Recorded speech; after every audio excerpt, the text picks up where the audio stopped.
আসসালামু আলাইকুম এভরিওয়ান। তোমার প্রতি অনুভূতি গল্পের 23 এবং 24 নম্বর পার্ট। আর আপনাদের অনেক অনেক ধন্যবাদ, কারণ আপনারা এই কয়দিনে আমাকে 20K সাবস্ক্রাইবার উপহার দিয়েছেন। তো আবার আপনাদের অনেক অনেক বেশি ধন্যবাদ। তো চলো বেশি কথা না কইয়া গল্প শুরু করা যাক। মাইশা আপু এমন মাইন্ডের না, খুবই ফ্রি। আর বিয়েটা কিভাবে হলো সবাই তো দেখলেনই। আপু রাগ করলে না হয় একটু বোঝানোর কাজে সাহায্য করবেন, যেহেতু পরিবারের কাছে সমালোচনার মধ্য দিয়ে বিয়ের কথাটা গোপন থাকাটাই ভালো হবে। বিকেলে আশা চলে যাচ্ছিল। আমি বললাম, আশা শোনো, আমি চাচ্ছি আমাদের বিয়েটা গোপন থাকুক। আশা বলল, কেন? আমি বললাম, এমনিতেই পরিবারের লোকজনের কাছে অপরাধী হয়ে আছি। বিয়েটার খবর শুনলে হয়তো কত চিন্তা করে ফেলবে। তাছাড়া আম্মু ভাবি জানলে খুবই কষ্ট পাবে। আশা বলল, আচ্ছা ঠিক আছে, কাল ভার্সিটিতে দেখা হচ্ছে, বাই। আশা চলে গেল। বিকালটা ছাদেই কাটাবো, তাই ছাদে চললাম। রিমি কফি আনতে গেছে। আমি ছাদে এক কোণে দাঁড়িয়ে ভাবছি, বিয়েটা করা কি ঠিক হয়েছে? এত ভেবে কি হবে, যা হবার তো হয়েছেই। আচ্ছা, আমার কি বাসায় যাওয়া হবে? কিন্তু কিভাবে? আমার কাছে তো ভিডিও নাই। আমার বিয়ে নিয়ে পরিবারের কত ইচ্ছা আকাঙ্ক্ষা ছিল। আমারও তো ইচ্ছা ছিল মিথিলাকে বউ করব, কিন্তু নিয়তের কি নির্মম খেলা। যাকে সবচেয়ে বেশি ভালোবেসেছি সেই আমাকে নিজের অপবাদ আমার কাঁধে দিয়ে বাসা ছাড়ালো। বাড়ির কথা মনে হলেই চোখ বেয়ে পানি চলে আসে। একটা কথা ভাবছি, আল্লাহর উপর ভরসা রাখাটাই তো আমার ভালো হলো। বাসায় থাকলে তো আর রিমির মতো ভালো মেয়ে পেতাম না, আর এইরকম অপবাদ নিয়ে সবার সামনে ছোট হয়ে থাকতে হতো।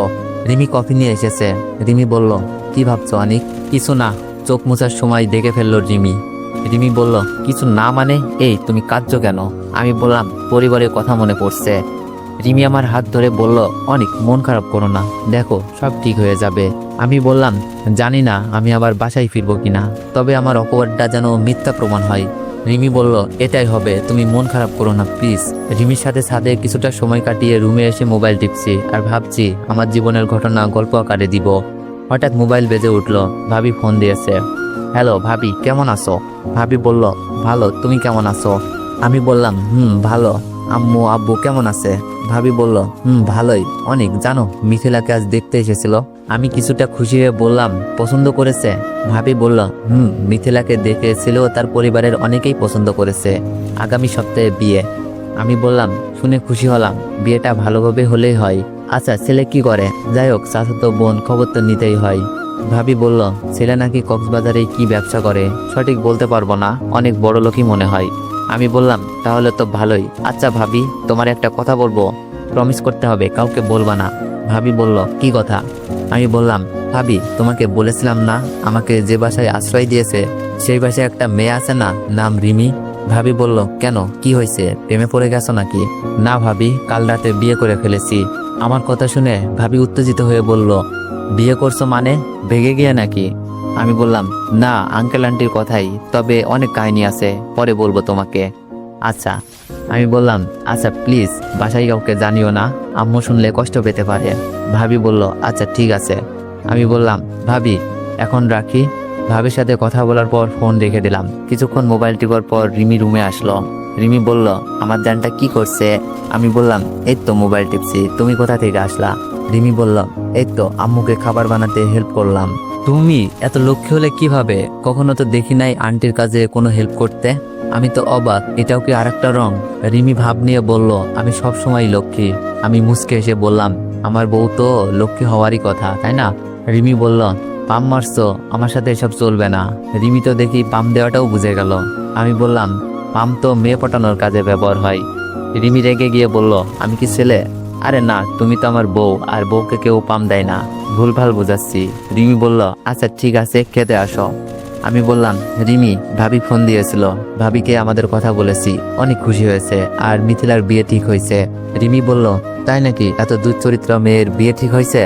রিমির দুই কাঁধে হাত রেখে সামনে দাঁড়িয়ে বললাম, রিমি কাউকে এভাবে বলাটা আমি পছন্দ করি না। তুমি এমন ভাষা করবা না আশা করি নাই, কারণ তুমি আমার স্ত্রী। আমি চাই তুমি আমার মতোই হবে, ত্যাগ দিতে শিখবে, মনে রাগ কন্ট্রোল করবে। রিমি বলল, আচ্ছা সরি, মিথিলার প্রতি অনেক রাগ তো তাই। আমি বললাম, বুঝেছি, আমি জানি আর এমন হবে না। রিমি বলল, কি করে ছেলে? আমি বললাম, অনেক বড় ব্যবসা করে কক্সবাজার। রিমি বলল, আচ্ছা বিয়ে কবে? আমি বললাম, আগামী সপ্তাহে নাকি, সঠিক বলতে পারছি না। রিমি বলল, ও আচ্ছা, খাবে চলো।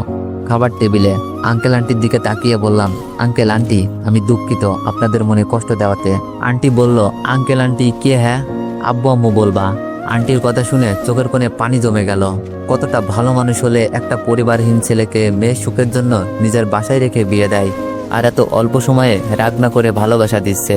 যাই হোক, আব্বা আম্মুর অভাব তো দূর হবে। আমি আস্তে করে বললাম, আচ্ছা।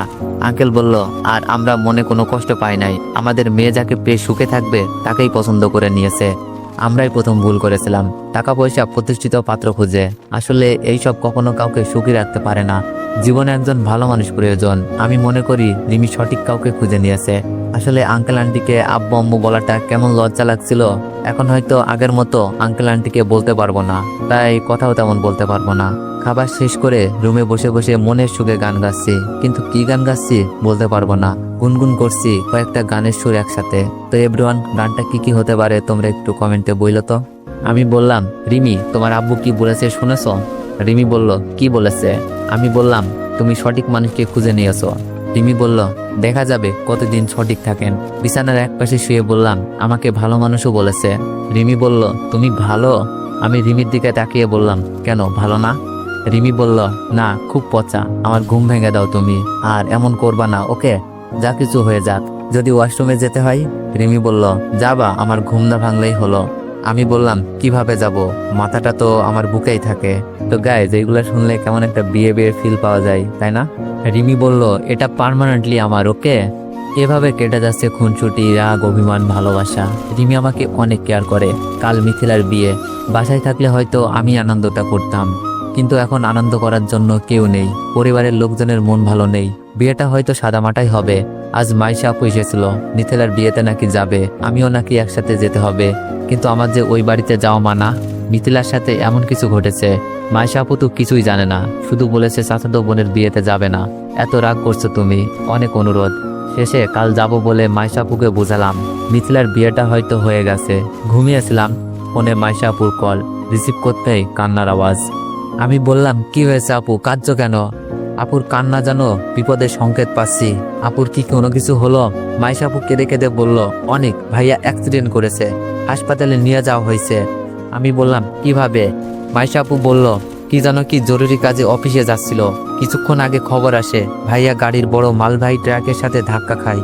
তারপর আমরা সেখানে এসে শুনি হাসপাতালে নিয়ে যাওয়া হয়েছে। আমরা সেখানেই যাচ্ছি, তুমি আসো। আমি বললাম, কোন হাসপাতাল? আপু হাসপাতালের নাম বলল। আমি বললাম, আপু মিথিলার বিয়ে হয়েছে ঠিকঠাক মতো? মাইশা আপু বলল, মিথিলা মনে হয় এতক্ষণে শ্বশুর বাড়িতে, আর তুমি বিয়েতে আসোনি কেন? আমি বললাম, পরে বলবো, দুলাভাইকে দেখতে যান, বেশি কিছু হয়েছে কিনা জানাবেন, ফোনটা রেখে দিই। যাই হোক, মিথিলার বিয়েটা ঠিকঠাক ভাবেই হয়ে গেছে, আর দুলাভাই মনে হয় তার পাপে শাস্তি পাচ্ছে। জানি না কি হয়েছে, তবে আল্লাহর দুনিয়ায় আল্লাহ কাউকে ছেড়ে দেয় না, ছাড়ও দেয় না। একদিন না একদিন তার পাপের শাস্তি পাবেই। হয়তো মিথিলাকে আল্লাহ মাফ করে দিয়েছে। হতে পারে মিথিলাকে তার দুলাভাই কোনোভাবে ব্ল্যাকমেল করছে, আবার তাদের অবৈধ সম্পর্কও থাকতে পারে। হয়তো সেই পাপের শাস্তি কিছু সময় পর পাবে। এখন রাত প্রায় 10টা, খাওয়া দাওয়া শেষ করে টিভি দেখছিলাম। আঙ্কেল, আন্টি, রিমি আর আমার পিস্তি শালাটা।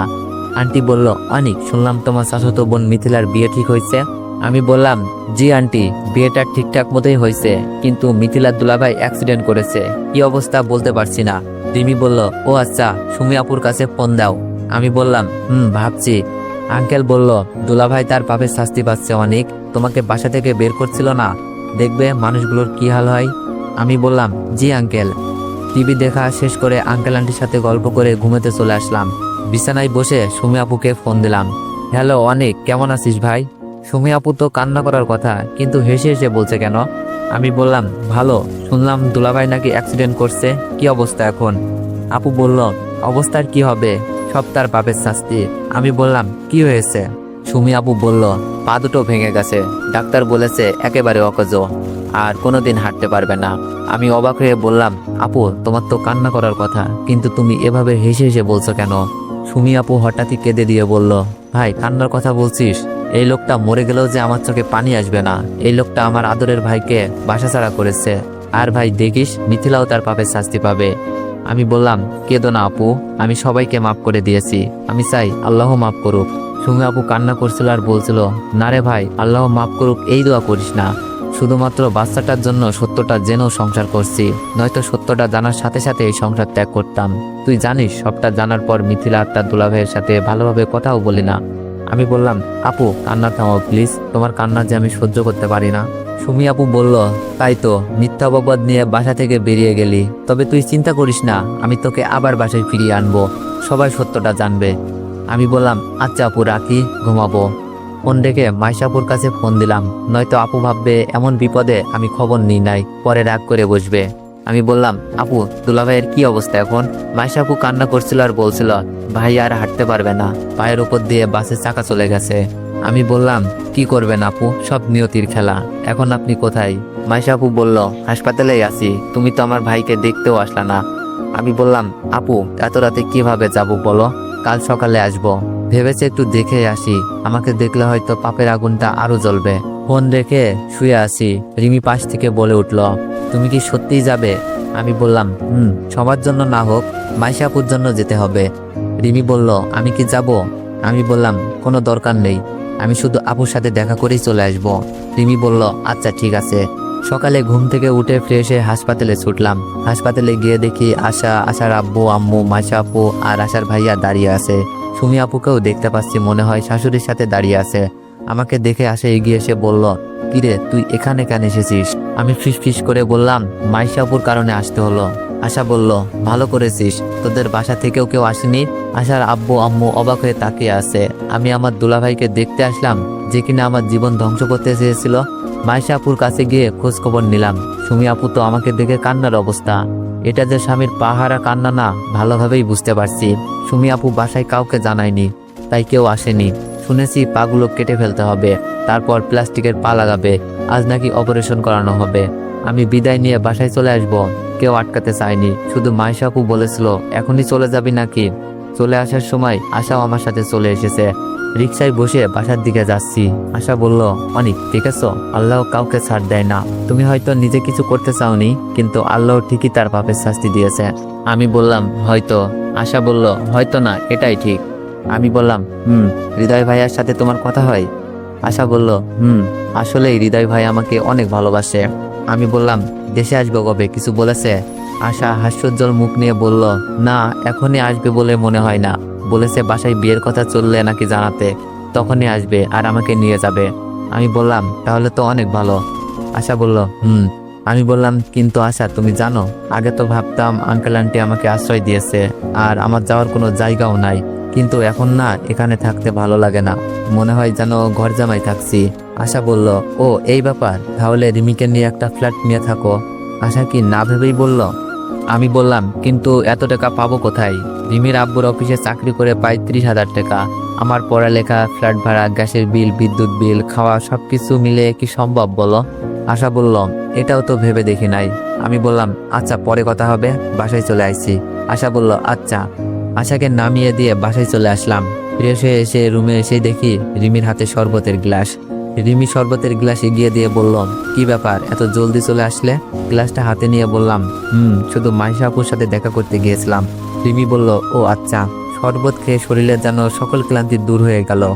রিমির হাতে লেবুর শরবতের তুলনা হয় না, আর কিছু পারুক আর না পারুক, এটা রিমি ভালোভাবেই পারে। আমি বললাম, রিমি তোমার সাথে আমার একটা কথা আছে।